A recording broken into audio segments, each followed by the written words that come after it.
reform did in Massachusetts is redirect it to basic English, mathematics, science, history.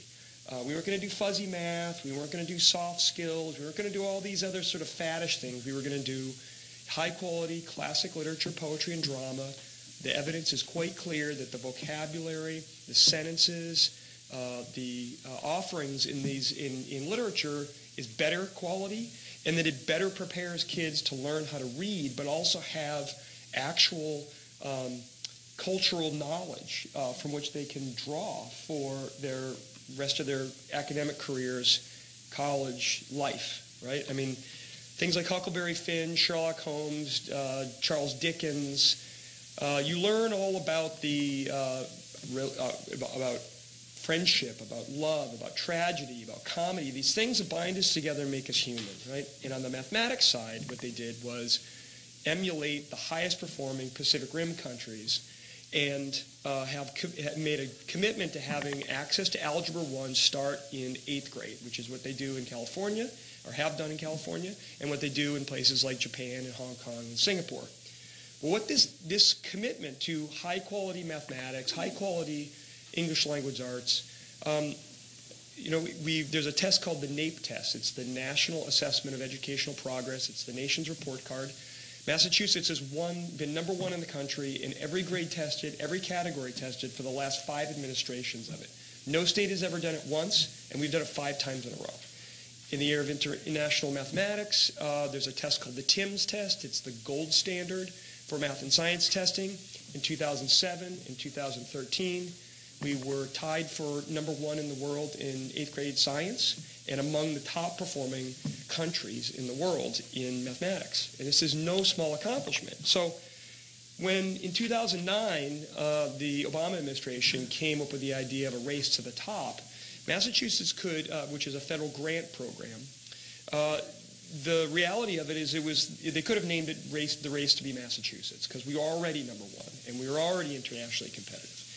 And given that we had a lot to lose, Pioneer Institute, where I work, which is an independent, nonpartisan think tank, has been around K-12 education in Massachusetts for 20-some-odd years, we thought that someone ought to take a look at the component parts of Common Core to see what it's going to mean for the state. And so we enlisted Sandy and Professor Milgram and other experts, academic experts, with proven records in both mathematics and English and language arts in California and Massachusetts to take a look at Common Core against high standard states.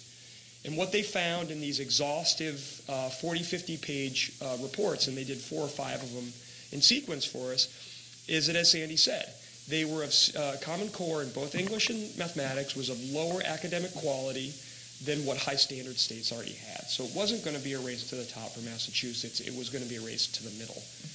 It may benefit, in theory, places like Alabama or Louisiana or Arkansas or Mississippi, but not Massachusetts and probably not California and other high standard states. Specifically, Common Core cut the commitment to classic literature, poetry, and drama, and they cut access to Algebra 1 at 8th grade. So they ignored the evidence from Massachusetts and high standard states. The next piece of research that we looked at was the legality, because Sandy talked about some of the federal laws that govern K-12 education. And there are 3 federal laws that actually prohibit the federal government from advancing national standards testing and curriculum. It's the Elementary and Secondary Education Act of 1965, signed by Lyndon Johnson, the General Education Provision Act of 1970, signed by Richard Nixon, and then the enabling legislation that set up the U.S. Department of Education itself in 1979, which is signed by Jimmy Carter. In these federal laws, it makes it clear that the federal government may not fund or direct or validate or support or encourage or bully or anything the states into adopting national standards of testing. And that is precisely what has happened with Common Core. That's how states adopt it, through a federal grant program. Massachusetts got $250 million in exchange for discarding our higher proven standards. And then the PARCC testing consortia is a federally funded testing consortia. Again, this violates 3 federal laws. Sort of the final piece of it, and then I'll kind of wrap up very quickly, is the cost. Because even though 40-some-odd states have adopted, even though there's been hundreds of millions of dollars pushing this for adoption and for advocacy, the The fact is that none of the players, not the Commonwealth of Massachusetts, not the previous governor, not the Department of Education, the Board of Education, 95% of the departments of education, governors across the country, they actually never costed it out. What's going to cost to align or adopt Common Core? And from their point of view, at least the Fed's point of view, I mean, what does it matter to the Feds? They only pay for 10% of it anyway. This is going to get gobbled up by the states and localities. They're the ones that are going to pay for this. And our researchers came up with a figure of $16 billion for implementation of Common Core nationwide.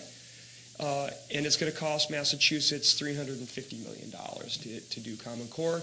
That's after we have already spent over $100 billion over the last 20 years to have the best standards and the best performance in the country. I could go on and on. The good news of this is that there are a lot of states that are beginning to pull out. The Park Testing Consortia started off with 25 states. It's now down to 12. In the last couple weeks, the state of Mississippi, the lowest performing state in the union, they have pulled out of the park. So there's states and places that have a lot less to lose than we do. We had the most to lose, which is why they wanted and needed to have Massachusetts. There are places like Oklahoma, Mississippi, Alabama, they've begun to pull out or try to figure out strategies to disentangle themselves. And so while I've given you a lot of information, I appreciate your patience. I hope that it's helpful, and I look forward to your questions. So thanks so much.